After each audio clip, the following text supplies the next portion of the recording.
Dad, you stopped being family a long time ago. My daughter said it while looking straight into my eyes. No hesitation. No remorse. Just calm. Like she was reading off the weather. In that moment, the whole room went dead silent. The air conditioner humming on the wall. The ice knocking against the side of a wine glass. And the sound of my own heart, as if someone had just crushed it right there in the middle of my chest. The man sitting beside her gave a faint smirk. Damon, my son-in-law, the one who'd spent years turning me into an outsider in my own family. He raised his wine glass to cover half his face, but I still saw that smile. The smile of a man who believed he'd just won. He thought I had lost. He thought I would quietly bow my head, swallow the humiliation, and disappear. He thought he understood me, but he had just made the biggest mistake of his life. Because there was one thing Damon didn't know. This house existed because of me. His career existed because of me. The lavish life he was enjoying existed because of sacrifices no one wanted to remember anymore. And the very moment my daughter declared that I was no longer family, I decided to end it all. From the outside, what happened next looked like the perfect revenge. But the truth was far crueler than that. Because this isn't a story about me destroying my family. This is a story about what happened when I stopped saving them. And just 6 months later, everything Damon thought he owned began to crumble right before his eyes. My name is Walter Reyes. I'm 68 years old. I live by myself in a small, tidy house off Eastern Avenue in Sacramento, the kind of street where the jacaranda trees drop purple all over the sidewalk in May, and the quiet is so complete some nights you can hear the refrigerator hum from the porch. I spent 36 years as a soil and structural consultant. I tested ground before people built on it. I told developers the truth about what their land could and couldn't hold. That was my whole career, telling people what would stand and what would sink. People who knew me only a little always thought I was a soft man. Easy to move. They mistook my quiet for weakness. That's a mistake people make about quiet men.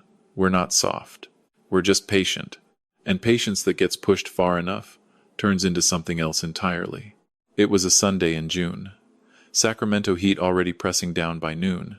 That dry valley heat that makes the air shimmer over the asphalt on Folsom Boulevard.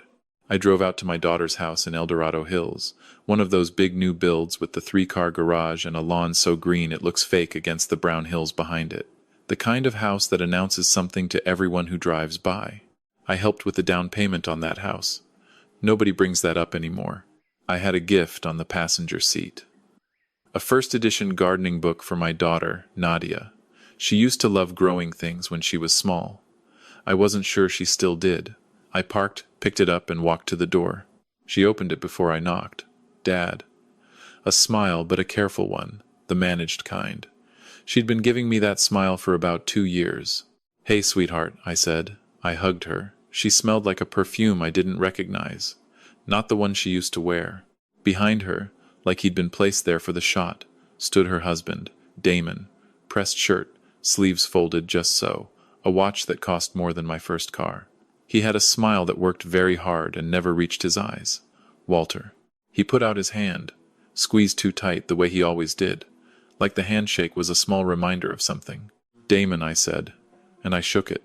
Let me stop here for a second, because I want to be straight with you. If you've ever walked into a room where someone you love is performing a version of happiness for you, where the air is warm but everything in it is staged, then you already know the loneliness I felt standing in that doorway. You smile back, you play along. But somewhere inside, a small voice says, "This isn't real, and you don't yet know how right it is." Dinner was in their formal room, the one they used maybe 4 times a year. Nadia had cooked my favorite, the chicken and rice my mother used to make. I noticed that. I notice everything. That's a soil tester for you. We learned to read what's underneath the surface. We were 20 minutes in when Damon started. He had a way of lowering himself into his own importance, slow, like a man easing into a hot bath, savoring every degree. "I don't know if Nadia told you," he said, cutting his food with surgical neatness, "but we're closing in on a contract with the Sacramento Regional Development Authority." "She mentioned something," I said. "It's big, Walter. The riverfront redevelopment. 40 acres. The kind of deal that puts your name on the map for good." Nadia beamed at him. That beam, the one she used to give me when she'd done something she was proud of. "That is a big contract," I said evenly. "How'd you get in front of the authority?" Something flickered behind his eyes. Quick! Like a fish moving under still water. Relationships, he said smoothly. You build enough trust in this business. Doors open. I picked up my fork.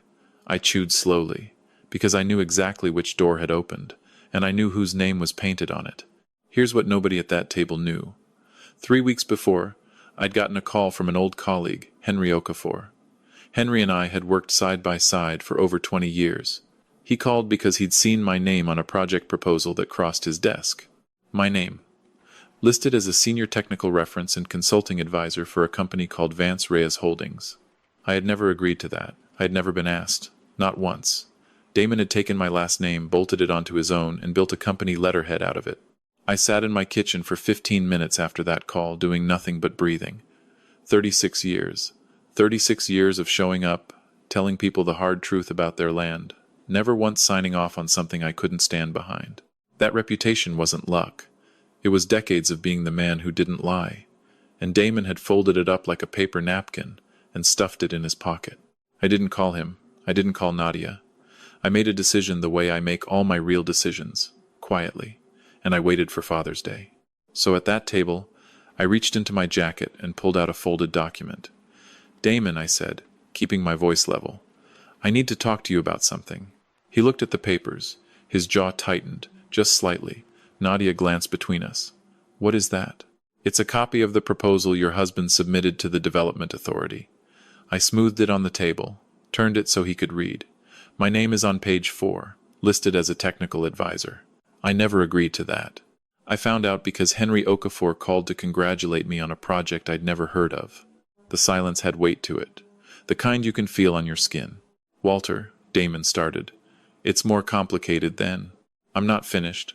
First time I'd ever said that at one of their tables. I want my name removed. From every document, every filing, every version. By tomorrow. He leaned back, exhaled slow through his nose. That recalibrating thing he did. And then he turned to look at Nadia, and that's when I watched it happen. I watched him choose his weapon. Nadia, he said, his voice going soft and wounded. Your father is trying to blow up the biggest opportunity of our lives. On Father's Day, he let it land. I don't know what I did to make him hate us being successful. Now, I want to pause here, because I think this is important. If you've ever watched someone twist the truth so smoothly that you almost doubt your own memory of what just happened, that's what manipulation actually looks like. It isn't loud. It's gentle. It wears the face of the victim. And it works because the people who love you would rather believe the gentle lie than the hard truth. That's not what's happening, I said. But Nadia was already standing. Damon worked 2 years on this, Dad. 2 years. And you walk in on Father's Day to tear it down? He used my name without asking. That's fraud. It's a reference. It's not a reference if I never gave it. Her eyes went wide. Her mother's eyes when she was angry. You want to do this? Fine. Here's where we are, Dad. You apologize to Damon, right now, and you tell him you support this family. Or you are not welcome in this house. Or in my life. The room went completely still. I looked at my daughter. This woman I'd driven to swim practice in the dark, sat outside emergency rooms for, cried over at her graduation, and I finally let myself see the thing I'd been refusing to see for 2 years. She didn't need me to protect her from this man. She was standing right next to him. Damon's smile was small, controlled. The smile of a man who'd watched someone fold 100 times and was fully expecting fold 101. I stood up slowly. I looked her in the eye, and I gave her 5 words. Quiet, clear, final. Watch how fast this falls. I picked up my jacket. I walked to the door. I didn't look back. They thought my silence was shame. They thought I was driving home to grieve. They had no idea I was driving home to make 1 phone call. I got home at 7, 2 inches the evening. I know because I looked at the clock over the sink the second I walked in. You do that when something has just ended, and your brain wants to mark the time. The light was coming through the kitchen window at that low gold angle that makes everything look peaceful, whether it is or not. It was not. I sat at my table. Didn't turn on the TV. Didn't call anyone. I just let the last 2 hours settle over me like dust after something collapses. 68 years old. I raised that girl. Drove her to school on frozen mornings. Missed meals. Missed sleep. Swallowed my pride more times than I can count. because the alternative, losing her the way I almost did after the divorce, was something I could not stomach. And she stood across a table and told me I wasn't welcome in her life, with her husband smiling behind her like he'd just turned over a winning hand. I sat there a long time, 40 minutes, maybe more, and somewhere in that stillness, something I'd been holding tight for years just let go. It didn't snap. It didn't explode. It released. Like a man setting down a weight he'd carried so long he'd forgotten it wasn't part of his own body. I was done holding up the sky. And I'll tell you something that still surprises me. I slept better that night than I had in 3 years. Most people would have tossed and turned, replaying every word, drafting texts they'd never send. Not me. I was out by 10, and up at 5:15, same as always. Coffee before the sun. The mockingbirds outside doing their thing like nothing had happened. Because for me, nothing needed to happen yet. If you've ever finally made peace with a decision everyone else would lose sleep over, you know that strange calm. It's not coldness, it's clarity. It's the quiet that comes after you stop arguing with yourself. Monday morning. I dressed the way I used to dress for work. Pressed shirt, good shoes. Not because I was going anywhere, but because some phone calls deserved to be made standing up straight. I had one call to make. One. His name was Arthur Coyle, 73 years old, the chairman of the Regional Development Authority, and a man I'd known since 1989, when we both sat on a county zoning panel. Arthur was the kind of man who'd spent 50 years in California development, and never once had his integrity questioned, which meant he valued integrity the way some men value money, personally. Without apology, I dialed at 8:45. He picked up on the second ring. "Walter, don't tell me you're coming out of retirement." "Not quite," I said. "Arthur, I need 10 minutes. And I need you to hear me clearly, because what I'm about to tell you is something I should have said the day I found out." A pause. When he spoke again, the warmth was still there, but under it was something sharper. "Attention. Go ahead." I told him everything. Calmly. In order. No drama. That my name appeared on the Vance Reyes proposal as a technical advisor. That I'd never been asked. That I had no professional association with Damon Vance. No knowledge of his practices. And that my name had been used without my consent to reach a public development contract. And then I said the part that mattered most. "Arthur, I've known you 30 years. My name means something, or it means nothing. And I will not let it be borrowed by a man I can't vouch for. To open a door I never agreed to open. Silence on the line, not the uncomfortable kind. The processing kind. "Walter," he finally said. Very quiet, very measured. The voice of a man understanding the full size of something. "Are you prepared to put that in writing? I'll have a signed statement to your office by noon. I'm sorry this happened to you. I'm not angry, Arthur. I just need my name back." I hung up. I stood in my kitchen a moment. That was it. 10 minutes. 36 years of reputation. And it took 10 minutes to tell the truth. Now here's the part I want you to hear, because it's the part most people get wrong. I want to be honest with you, if that were me at a younger age, I'd have wanted to burn the whole thing down. I'd have called his competitors, made it loud. But I didn't do any of that. I made one call. I told the truth to one man with the authority to act on it. And then I let go. The dominoes that fell after that, I didn't push. They fell on their own. I typed the statement myself. Drove it to the authority's office on Capitol Mall before 11. The young woman at the desk recognized my name from the document. "Mr. Reyes," she said, with a look I couldn't quite read. "We'll make sure this goes straight to Mr. Coyle." "Thank you," I said, and I walked out. I'd like to tell you I spent that afternoon feeling triumphant, that I poured myself something strong and watched the sunset like a man who'd won, but that's not what happened. I went home and I grieved. Because here's the thing nobody tells you about finally pulling your hands off the weight you've held up for years. The weight doesn't just vanish. It falls. And things underneath it get crushed. One of those things was the picture I'd carried for 22 years of Nadia and me being okay. Of us surviving the divorce, the teenage years, all of it, and coming out the other side with something real between us. I sat at the table and thought about the 6-year-old who used to fall asleep in the back seat on the way home from my place. How I'd carry her in so she wouldn't wake. She was so small. Then I gave myself that one evening to feel all of it. No shortcuts. And the next morning I got up and moved on. By Tuesday afternoon, I heard through Henry that the authority had suspended the riverfront contract review, pending a full audit of the proposal. Legal had been brought in. The ethics protocol had triggered automatically the moment a forged reference was flagged on a public submission. They didn't just kill the deal, they flagged the file, which meant Damon Vance's name was now attached to a documented case of fraudulent misrepresentation on a public contract in Sacramento County. And in commercial development, in a market where everyone knows everyone and reputation is the actual currency, that flag did not stay quiet.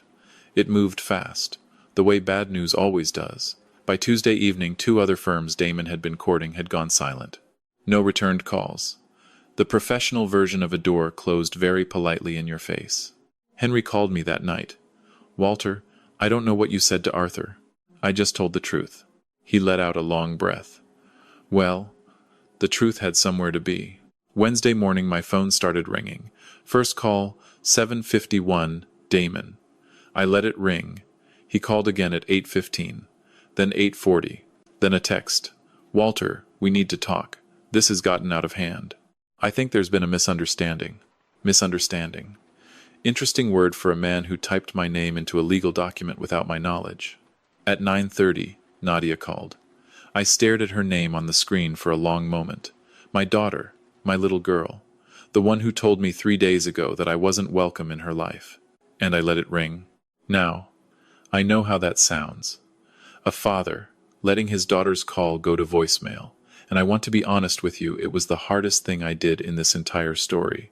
Harder than the dinner. Harder than the phone call. Because every cell in my body wanted to pick up and fix it. But I'd spent 22 years fixing things for her before she had to feel them.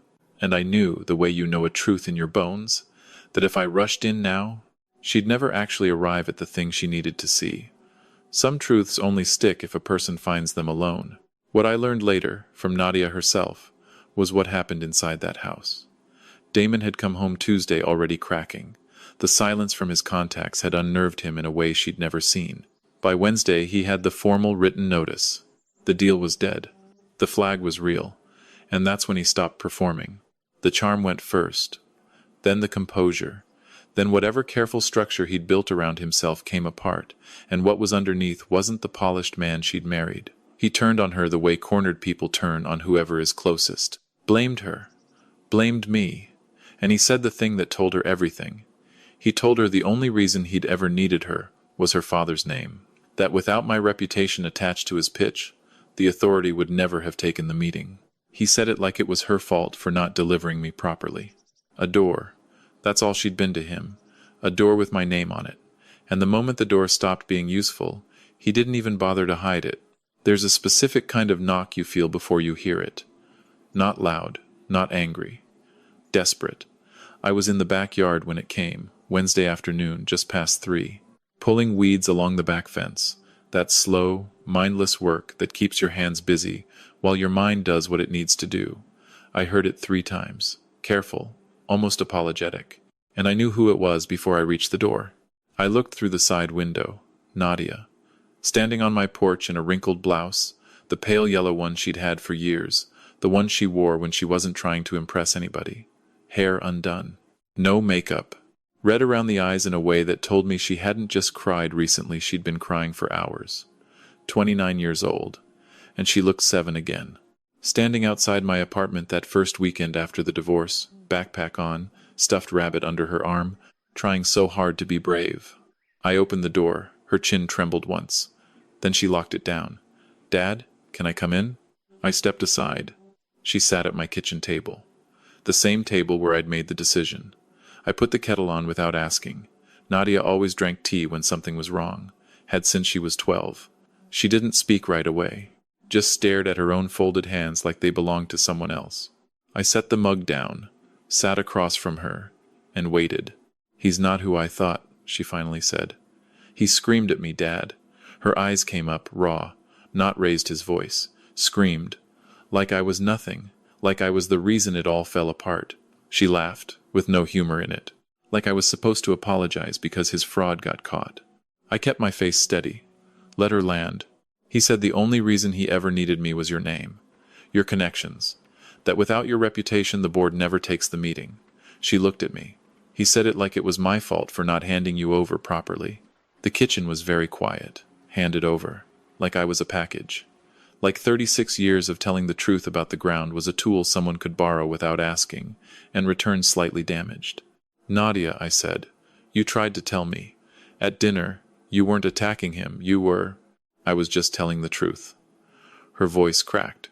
She pressed her fingers to her mouth. And I gave you an ultimatum, Dad. On Father's Day, I stood in my own dining room and told you you weren't welcome in my life. And you just stood up, said 5 words, and left. She exhaled, shaking. I've been doing that to you my whole life, haven't I? Every time things got uncomfortable, I made you choose between the truth and losing me. And you always chose me. She looked up. I called that love, but it was never fair. There it was. The thing I'd waited years to hear, not because I needed it. I'd stopped needing that somewhere around 60, but because she needed to say it, for herself. No, I said carefully. It wasn't fair. She blinked. I think she expected something softer. I love you. I've loved you every single day of your life. That has never once been in question. I leaned forward. But I made a mistake for a long time, Nadia. Every time you threatened to walk away, I folded. I thought I was protecting you. What I was really doing was teaching you that my boundaries didn't matter, that if you pushed hard enough, I'd move. I paused. Damon learned that lesson too, probably from watching us. That landed. She didn't flinch from it, which told me she'd already been sitting with some version of it before she ever knocked. So what do I do? She asked, and her voice was small, not weak. The smallness of someone sitting in the rubble of their own life, asking a real question. That's not mine to answer, I said. That one's yours. My phone buzzed on the counter. We both looked. Damon. Her jaw tightened. He's been calling you all day. I know. Are you going to answer? I watched the screen until it went dark. No. She almost smiled. Almost. I want to talk to you about mercy for a second, because I've thought about it a lot since. When you're young, you think mercy is softness. You think forgiveness means reopening every door you ever closed. You think love means absorbing whatever someone throws and still coming back smiling. I don't believe that anymore. Mercy, at 68, is letting someone face the natural consequence of what they did and still leaving the porch light on. That's the version that's actually love. The other version is just fear wearing love's coat. Nadia came back 2 days later. We talked longer, harder in places. She'd already spoken to an attorney. She was asking the right questions, making the hard calls herself, and doing it without asking me to carry it. That's the thing that told me she was going to be all right. And this is what this whole story taught me, the thing I'd give anything to have understood at 40 instead of 68. The mistake most of us make is believing that if we just absorb enough, give enough, fold enough, the people we love will finally feel safe enough to be good to us. It doesn't work that way. What Nadia finally understood, that nobody else in that dining room did, is that boundaries aren't the opposite of love. They're the proof of it. The man who folds every time isn't loving harder. He's just teaching everyone around him that his no is for sale. So here's something you can actually do today, if any of this hit close to home. Think of one boundary you've let someone walk across, again and again, because you were afraid of what saying no might cost. Just name it to yourself. You don't have to act yet. Naming it is where it starts. And then sit with this one question. If the people in your life only respect the version of you that never says no, is it really you they love, or just what you do for them? I want to hear from you, because I read these. If you think I was right to make that phone call and let it all fall, comment the number 1. If you think I should have warned my daughter first, protected her from the crash, comment 2. And if you think I was wrong to let it go this far at all, comment 3. There's no wrong answer. I just want to know where you stand. And tell me where you're watching from, and what time it is there. It always amazes me how far these stories travel. And if you've ever sat across from someone you love, and realized they were standing on the other side, tell me. You're not alone in it. I promise you that. Damon called one last time on Thursday morning, 7 a.m., before I'd finished my first cup of coffee. I looked at the screen, sent it to voicemail, made my eggs, and watched the mockingbirds in the yard. Some men beg loudly, I thought, because they spent their whole lives mistaking quiet for weakness. They never understand, right up to the very end, that the quiet ones always knew exactly what they were holding. If this story meant something to you, do me a small favor and subscribe. I'm just a man telling true feeling stories from a kitchen table in Sacramento, and every single subscriber helps these reach someone who needs to hear them tonight. I'd be grateful to have you here for the next one. I'll see you then. This is a fictional story inspired by real emotional experiences, fully rewritten and reimagined in Sacramento to create original content. Any resemblance to real people or events is coincidental.